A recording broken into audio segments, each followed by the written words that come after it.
Atvėsus orams viena pagrindinių pokalbių temų – šildymas. Tinkamai parinkta ir efektyvi šildymo sistema užtikrina komfortą ir jaukumą šaltuoju metų laiku, kuris Lietuvoje dažniausiai tęsiasi net apie 7 mėnesius.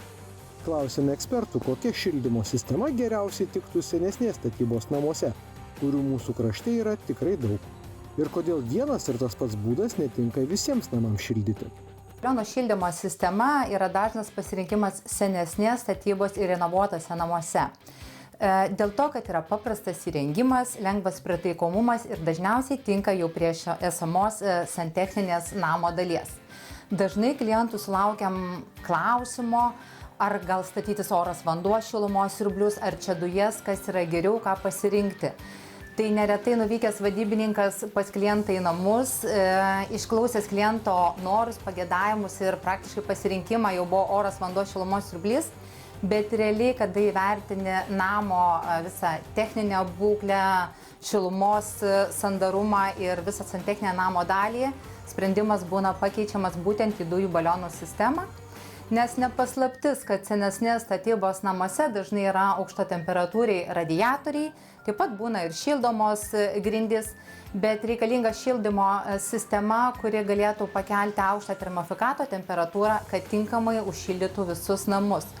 O šilumos siurbliai, kad ir koks modernus ir populiarus pasirinkimas, bet deja dėl ekonominio efektyvumo, jie labiau tinka naujesnės statybos namuose. Atvažiavo, papasakojo iš Sauridos, ir kažkaip tai susigundėm pabandėm, ir paskui žiūrim, kad viskas gerai. Šį kartą statybų gido televizijos laidos kūrybinė grupė svečiuojasi netoli Kauno, jaukiuose namuose pas Vaidotą. Namas tikrai ne pirmos jaunystės ir turėjęs ne vieną šildymo būdą. Pasidarėm kieto kuro katilą. Kieto kuro katilą irgi kūrenom daug metų, kol atsirado granulės. Tai mes šito medžio granulėm pakūrenom kokią 10 metų.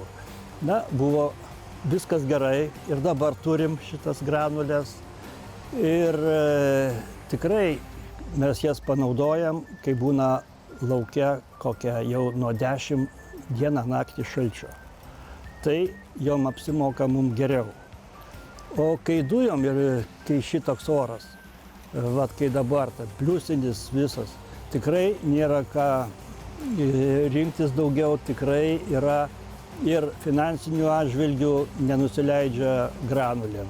Dujų balionų sistema jinai patogi tuom, kad jinai lengvai įrengiama ir pritaikoma įvairios statybos namuose.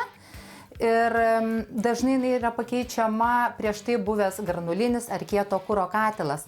Nors ir senoji sistema jinai yra efektyvi, jinai gerai veikia, tačiau dėl nuolatinės priežiūros, dėl papildomo darbo, dėl nepatogumo arba sunku suvaldyti pastovią temperatūrą, klientai kreipiasi ir sako, mes dar nenorim išmontuoti senos šildymo sistemos, bet norim to temperatūros pastovumo, patogumo, laisvės nuo namų, nuo katilinės ir katilo priežiūros.